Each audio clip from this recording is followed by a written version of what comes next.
So Harry, FLT3 inhibitors were among the first group of targeted agents that were approved for acute myeloid leukemia, and midostaurin really opened the door for all this class of drugs that Courtney talked about. So can you walk us through FLT3 inhibitors and how do they sit in your current practice? Some of the open questions about using stuff. Yeah.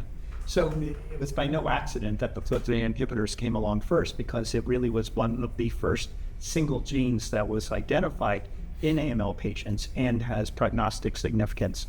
FLT3 is a receptor tyrosine kinase on all of our hematopoietic cells, and it's very important for normal proliferation and differentiation of hematopoietic cells. However, it is mutated in at least 30% of patients with acute myeloid leukemia. The most common mutation is an internal tandem duplication that leads to inhibition or loss of an inhibitory function. And then there are the less common mutations, the TKD mutations. It's pretty clear that having a FLT3 ITD mutation and receiving just chemotherapy is associated with a worse prognosis than if you don't have a FLT3 ITD. The prognostic impact of the TKD, a little less certain, probably has a lot to do with the mutations that go along with it. And so, yeah, hats off to Rich Stone, who led the RADFI trial. Not only the cooperative group trial in the United States, but with our European colleagues, that showed that by incorporating midostaurin, a first-generation type 1 inhibitor for younger patients with FLT3 ITD or TKD mutated AML into intensive chemotherapy, you could improve the survival of those patients. And so it was the first proof of concept, wasn't it? I mean, other drugs came along after that as single agents, but this was the first proof of concept that we can do better on top of the backbone that we have with 7 and 3. Of course, there were second-generation drugs that were being developed.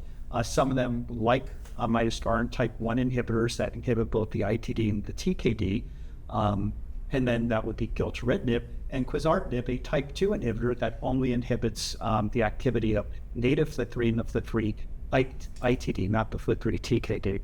And so it made sense to do a similar study. It started before the midostaurin was approved. And so it was, again, quizartinib versus placebo, in addition to standard induction, consolidation, chemotherapy. Patients were allowed to go into transplant, and then up to 144 weeks of maintenance with those. And it was also a positive study showing an improvement in survival. And so now we're left with these two drugs that both have an indication in FLT3 ITD mutated disease. And the question for all of us is, how do you choose between these? We're not supposed to compare two phase 3 studies just because they have the same control arm. So you have to look at the details. And so if you really just look at the patients with FLT3 ITD mutation who were on the RADFI trial, and then the patients in the Quantum First study that were less than 60, this was 60% of the patients who had a FLT3 ITD. I think the benefit of the quizartinib in that group of patients is pretty clear, with a lower cumulative incidence of relapse at 2 years of 31%, and a really clear difference in overall survival. But again, you're comparing two phase 3 studies.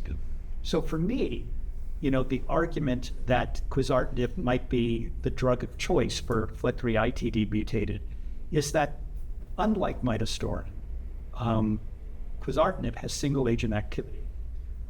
And we shown at AHA recently that there's a benefit of continuing quizartinib during continuation, even in patients who are MRD negative. So you don't think it's there, but there was a benefit of continuing it.